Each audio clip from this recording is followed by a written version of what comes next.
What if I told you that the Roman imperial palace was not the exclusive domain of emperors, generals, and senators, but a place where thousands of other people woke up before dawn every single day, worked without pause through the night, slept in rooms below ground level, and had no legal right to refuse a single order they were given?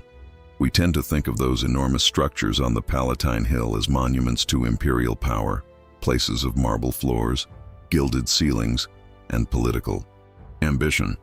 And they were all of those things, but they were also something else entirely.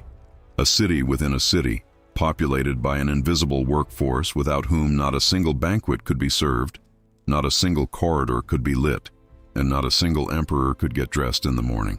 The word palace itself comes from the name of that hill, Palatine, Palladium. Over 2 centuries, as one emperor replaced another, each ruler added new wings, new courtyards, and new service areas to the complex until the entire hilltop became a single sprawling structure covering roughly the equivalent of 3 city blocks of modern Rome.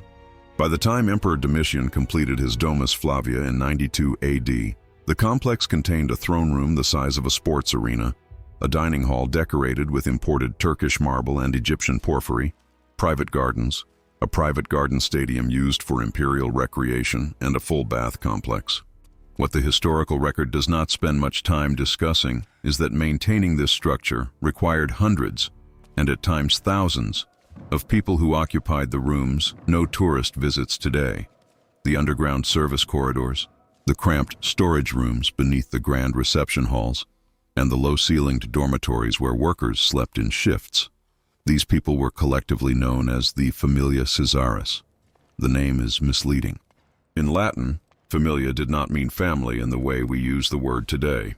It referred to everyone who lived under the authority of the head of a household, including slaves, freed slaves working as permanent staff, and hired workers. For the emperor, this household stretched well beyond any single building. The Familia Caesaris included everyone from senior administrative officials who handled the empire's correspondence and finances, all the way down to slaves who carried fuel, washed laundry, polished bronze lamps, and stood motionless outside bedroom doors through the night waiting to be called. The historian P.R.C. Weaver, who spent years analyzing over 4,000 Latin inscriptions left by members of this group, concluded that the Familia Caesaris was the most socially mobile slave and freedman group in the Roman world, and also one of the most tightly organized. Both of those things were true at the same time, and the tension between them shaped what daily life inside the palace actually felt like. The structure of the imperial workforce followed strict lines of rank. At the top sat the freedmen's secretaries, men like Pallas under Emperor Claudius, who had been born enslaved and eventually earned their freedom through exceptional service, and who went on to manage entire departments of imperial governance. Pallas held the post of a Riccionibus, which meant he controlled the emperor's accounts and treasury. By the time he was removed from power in 55 AD, ancient sources report that he had accumulated personal wealth comparable to some of the richest senators in Rome. He was technically a freedman, legally a person of limited social standing, and in practice one of the most influential administrators in the entire empire. His example was known throughout the palace. It showed what the top of the hierarchy could look like. What those same ancient sources do not spend as much time describing is what the bottom of that same hierarchy looked like, and that is where the larger story lives. The base of the pyramid was not made up of dozens of workers. It was made up of hundreds. Roman writers of the 1st and 2nd centuries AD, including Pliny the Younger and Seneca, noted with visible discomfort that private citizens of great wealth kept slave households of 500 people or more. Pliny the Younger himself is documented to have kept around 500 slaves in his own household. The emperor's household was larger still. Workers were organized into groups of 10 called decuriae, each group with a specific function and a supervisor responsible for that group's output. There were decuriae responsible for the kitchen, for the linen, for the silver, for the emperor's wardrobe, for the gardens, for the stables, for the baths, for the carrying of messages between wings, and for dozens of other functions that kept the palace running on a daily schedule. Each decuria answered to a higher-ranking slave or freedman who coordinated that department's work. The structure went upward in layers. with each level reporting to the one above it, until everything ultimately traced back to the emperor's most senior household officials. The physical space where most of this workforce lived and moved was not the space that visitors to the Palatine ruins imagine today. The grand reception halls, the painted dining rooms, the colonnaded gardens, those were the zones the emperor and his guests occupied. Underneath those spaces, carved into the hillside or built as lower floors beneath the ceremonial level, was a different world.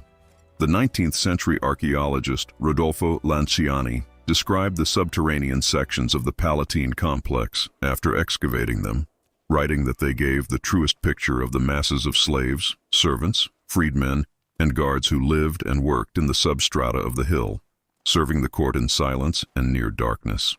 He observed that the original design had probably included reasonable light and ventilation, but that successive emperors, each making modifications to the complex, had closed off stairways, subdivided rooms, blocked windows, and converted open passages into enclosed corridors.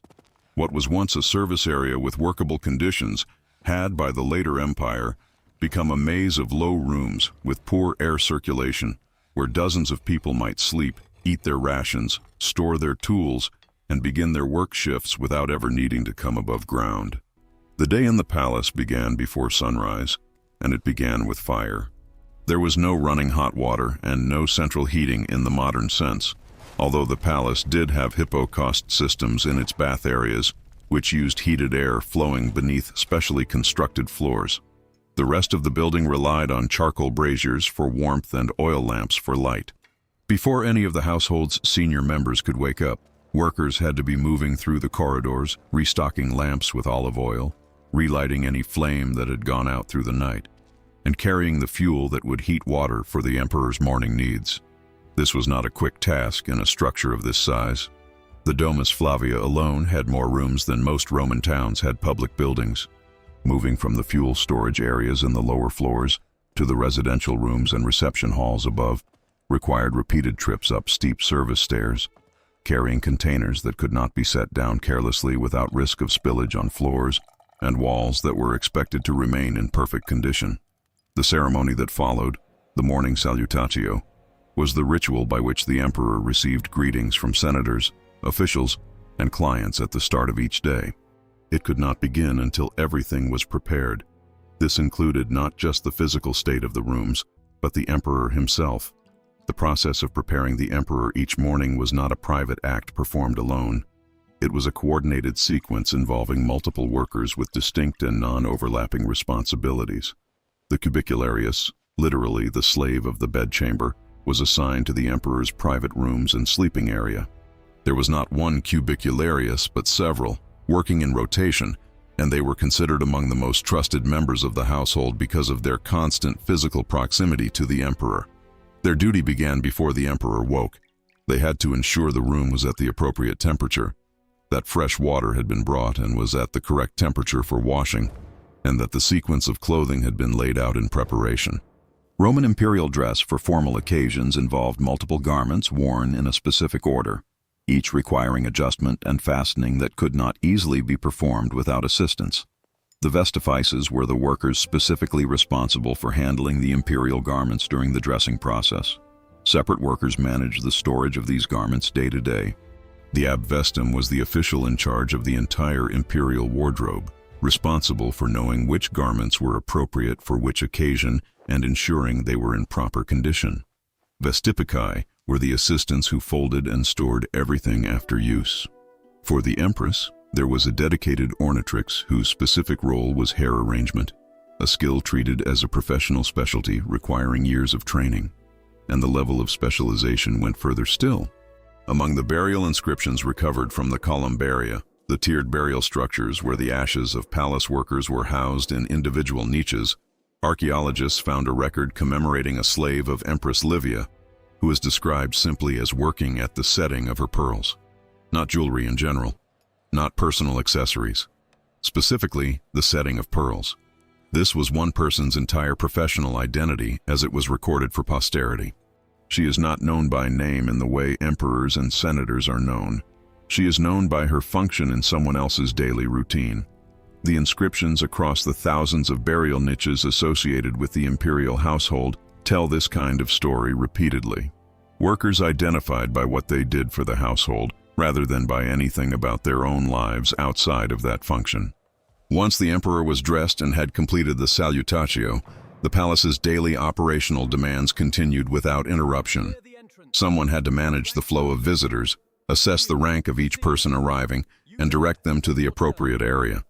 Someone had to know at any given moment who was in which wing, what events were scheduled, and which rooms needed to be cleared and re-prepared between uses. The Sileniarius was the worker responsible for maintaining quiet in the corridors and ensuring that the household staff did not make noise that would reach the emperor or his guests. The discipline of the workforce was recognized as its own job, not as something that happened informally. One of the more unusual roles in the palace was that of the nomenclator, a title meaning literally a caller of names. The nomenclator was a slave or freedman selected specifically for an exceptional memory, whose function was to stand near the emperor or a senior official during gatherings and formal events, and to quietly provide the name, title, and relevant background of every person who approached. Roman aristocratic culture placed significant value on being greeted by name. To forget a senator's name, or to confuse two officials from similar families, was a social failure that could damage political relationships. The nomenclator was the system that prevented this. To do the job properly, the nomenclator had to carry in memory not just hundreds of names, but the relationships between them.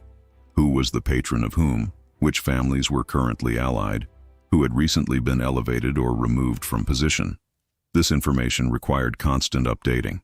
A nomenclator who supplied outdated information was just as damaging as one who supplied the wrong name.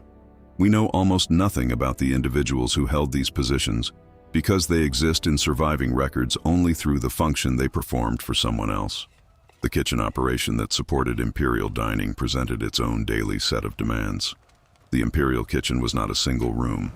It was a connected complex of spaces that included food storage, preparation areas, cooking fires, and holding areas where finished dishes waited before being carried to the dining hall above. The food itself came from across the empire and beyond. Fish from coastal suppliers, game from hunting estates, exotic birds, spices from trade routes reaching into the eastern provinces and Egypt. The Roman culinary collection attributed to Apicius, portions of which survive from the 1st century AD, records dishes that required ingredients sourced from multiple regions in a single preparation. Managing that supply chain was one function. Transforming those ingredients into the multi-course dinners that formal imperial banquets required was another. A full ceremonial dinner at the palace could extend across 7 or more courses, served to dozens or hundreds of guests, with specific wines coordinated to each stage of the meal.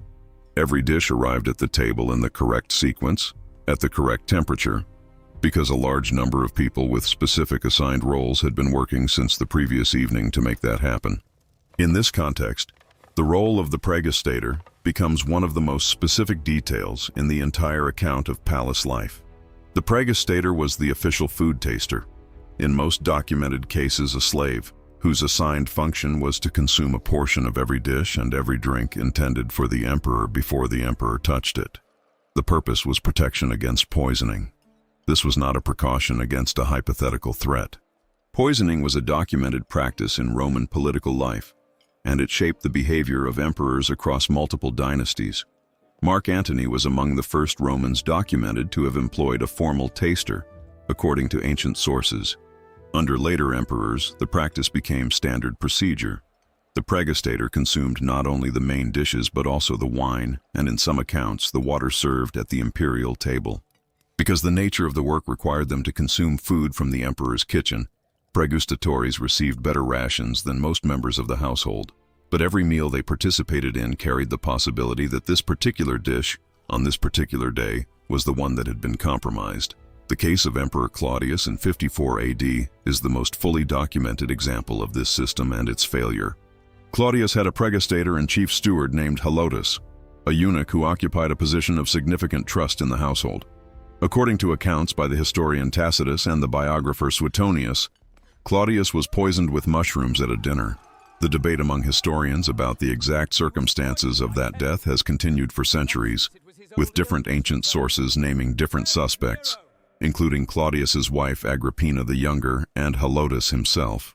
What is clear from the record is that Helotus survived the incident and continued working in imperial service under Nero, and later received an important administrative appointment from Emperor Galba. Whatever the full truth of that dinner, the person whose specific function was to detect poison in the emperor's food did not die, and was not removed from imperial service. He was eventually rewarded with a senior administrative post. The gap between what the system was designed to do and what it actually produced in practice was, in this case, as wide as the gap between the ceremonial rooms above ground and the service corridors below them. Living with that kind of proximity to power, and to the dangers power attracted, was the permanent condition of life inside the palace.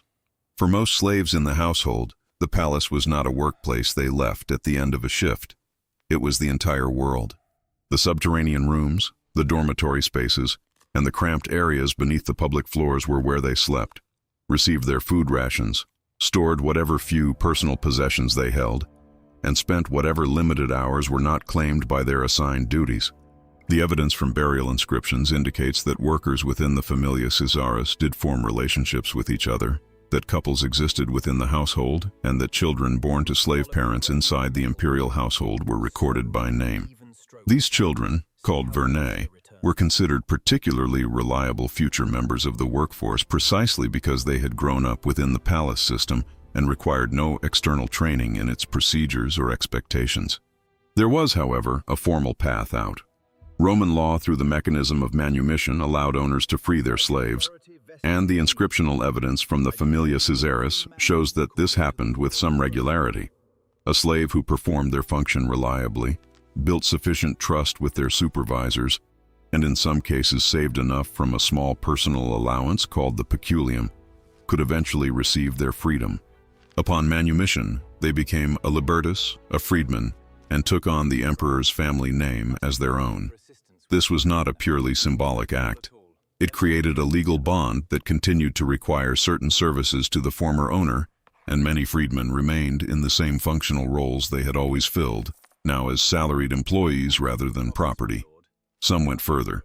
Inscriptions document freedmen of Augustus and Tiberius holding administrative posts that placed them in authority over freeborn citizens of lower social rank.